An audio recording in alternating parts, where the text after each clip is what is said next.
မင်္ဂလာပါမိတ်ဆွေတို့ရေစိတ်ချမ်းသာကိုကြီးကျမ်းမာခြင်းပြည့်စုံကြပါစေဒီကတော့ Oregon State USA မှာနေတာဖြစ်တယ်မိသားစုနဲ့အတူတူနေနဲ့ full time လုပ်လည်းရှိတယ်ကိုယ်ပိုင်လုပ်ငန်းလေးလည်းရှိတယ်ပေါ့နော်ဆိုတော့ online digital business လို့ခေါ်တယ်အရင်တုန်းက sushi business ကိုလုပ်ဖို့တယ်7နှစ်ပေါ့နော်ကိုယ်တိုင်ပဲ run တယ်ဒီ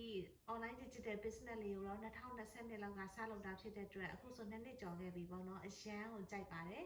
ဒါကကိုကမိခင်တယောက်ဖြစ်တဲ့အတွက်ကိုသားသမီးကိုလည်းအချိန်ကြီးပေးနဲ့အိမ်မှုကိစ္စတွေလည်းလုပ်ရင်းနဲ့ကိုပိုင် business လေးကိုတပိုင်းတနိုင်လေးလုပ်သွားတာဖြစ်တယ်ဒါကဘာလို့လုပ်ရတာလဲဆိုတော့ကိုယ့်ရဲ့ကျန်းမာရေးအတွက်လည်းပါတာပေါ့နော်ဒီ online digital business မှာ company တွေရှိတယ် product တွေလည်းရှိတယ် customer လည်းရှိတယ်marketing တွေလည်းတည်ဆောက်ရတယ်နောက်တစ်ခါ advertising business ဖြစ်တဲ့အတွက်ကိုယ့်ရဲ့ social media မှာအများနဲ့ကြော်ညာပေးတယ်ပေါ့နော်ဆိုတော့ဒီလုပ်ငန်းလေးကနိုင်ငံတကာတရားဝင်လုပ်ငန်းလေးဖြစ်ပါတယ်ပစ္စည်းတွေဝယ်ရောက်လုပ်စရာမလိုဘူးနောက်လူတွေဆွဲစရာလည်းမလိုဘူးကိုယ့်ရဲ့ business license တွေပိုင်းလည်းရှိစရာမလိုဘူးဒါပေမဲ့ကိုယ့်ရဲ့သင်ယူခြင်းစိတ်ရှိဖို့လိုအပ်တယ်ပေါ့နော်ဒီ online digital business မှာကိုယ့်ရဲ့personal brand နဲ့ပဲသွားတာဖြစ်တယ်ဒါ Mifu ရဲ့ business page မှာ Mifu ရဲ့ website လေးလည်းရှိပါတယ် www.mykhshani.com ဖြစ်တယ်ဒီ website ကနေပြီးတော့မိတ်ဆွေတို့အတွက်အကောင်းဆုံးလမ်းညွှန်ပေးမှာပါနိုင်ငံတကာတရားဝင်လုပ်ငန်းလေးဖြစ်တဲ့အတွက်ကိုယ်မှာ positive mindset ရှိဖို့လိုအပ်တယ်လေ့လာသင်ယူခြင်းစိတ်ရှိဖို့လိုအပ်တယ်